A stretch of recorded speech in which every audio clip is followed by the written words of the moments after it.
right, man. We got some huge breaking news here for Kamala Harris's campaign in a crucial, necessary state.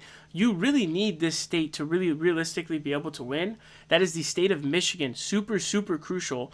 So it says RFK Jr. will appear on Michigan's ballot, state Supreme Court rules.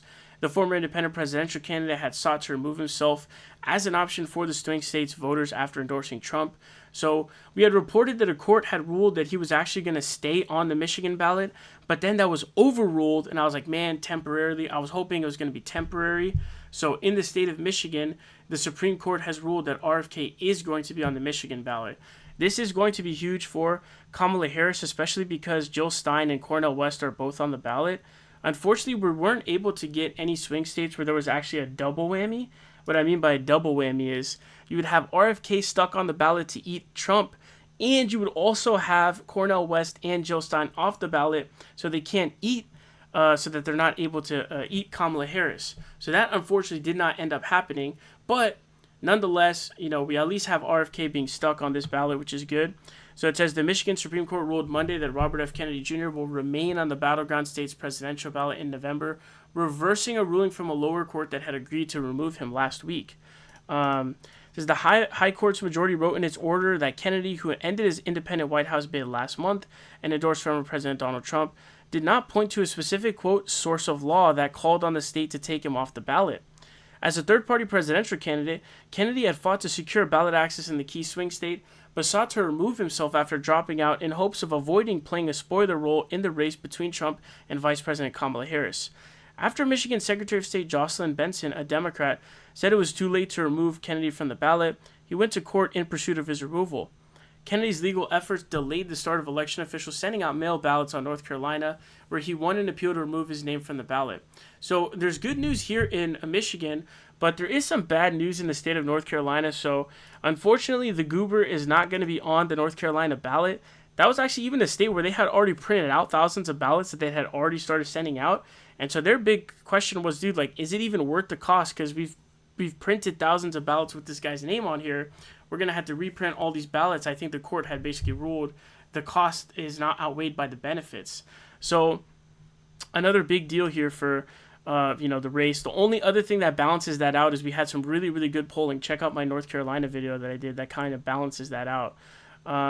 Says in a blistering dissent, Michigan Supreme Court Justice David Viviano and Brian Zara argued the decision will seek only to harden distrust in the electoral system by forcing voters to have to consider a candidate who is unwilling to serve if elected. Quote, the ballots printed as a result of the court's decision will have the potential to confuse voters, distort their choices, and pervert the true popular will and affect the outcome of the election, they wrote.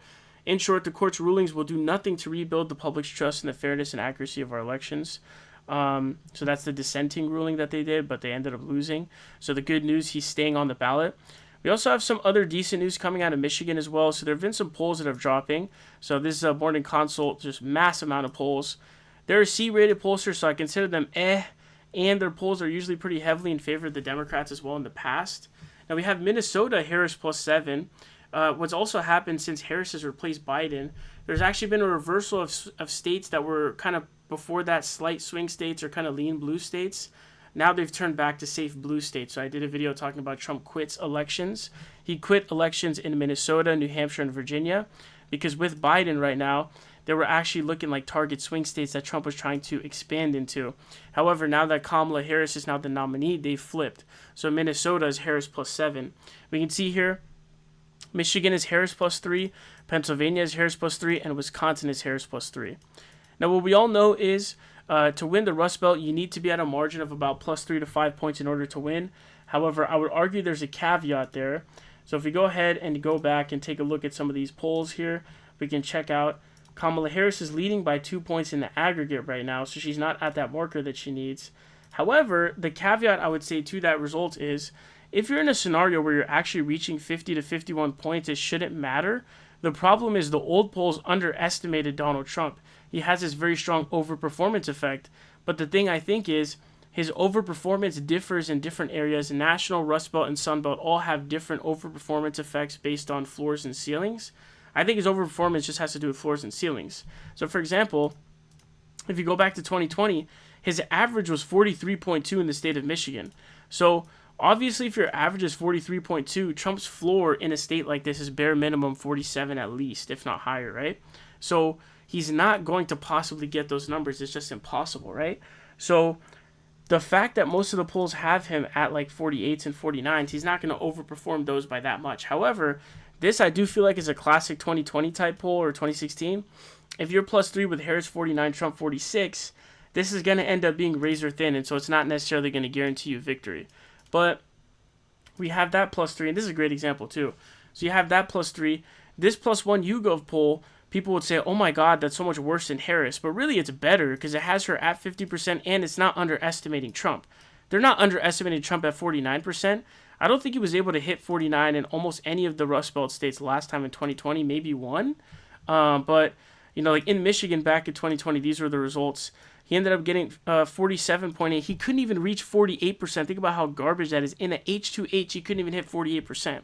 So it's 50.6 to 47.8, an unfathomably small margin, a small amount for Donald Trump. So it goes by almost 3 points, about 2.8 points blue. So it's projected to be like this kind of blue state. Some of the polls have it kind of close.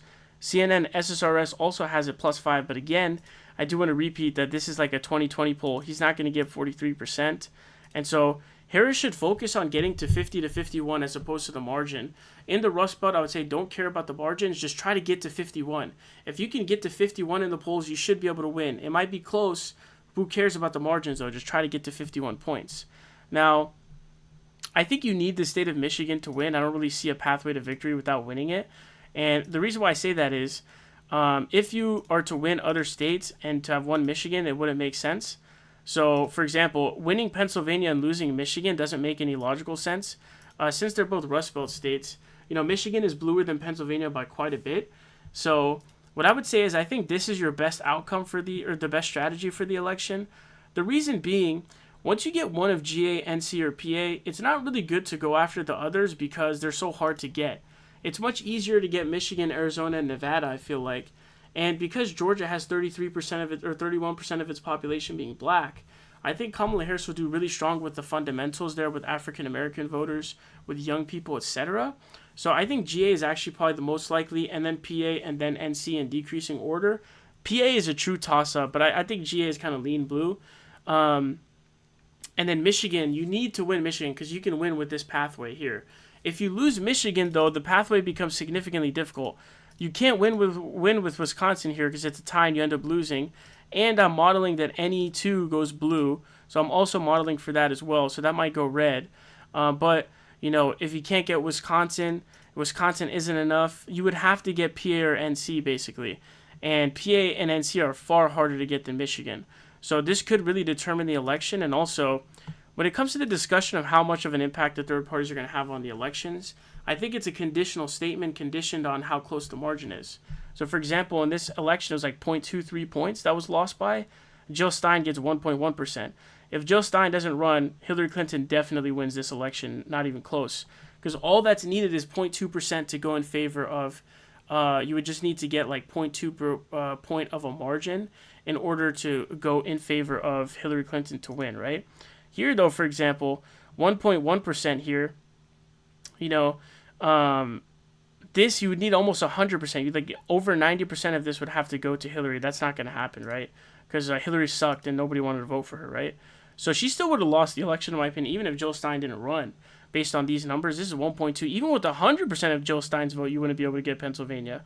So Michigan, though, the way the margin is, you definitely would win. Because even if half of them stay home, all you need to do is net out 0.2. So maybe half of Jill Stein's voters stay home. 0.4 go to Harris, 0.1 goes to Trump. Now you have a scenario where you netted 0.3 and you win the election. And there are going to be elections that come that close. So this is huge news that RFK is still on the ballot. Really, really important because we really, really need the state of Michigan. So really exciting news. And, hopefully Kamala's able to carry Michigan because it's a really important state.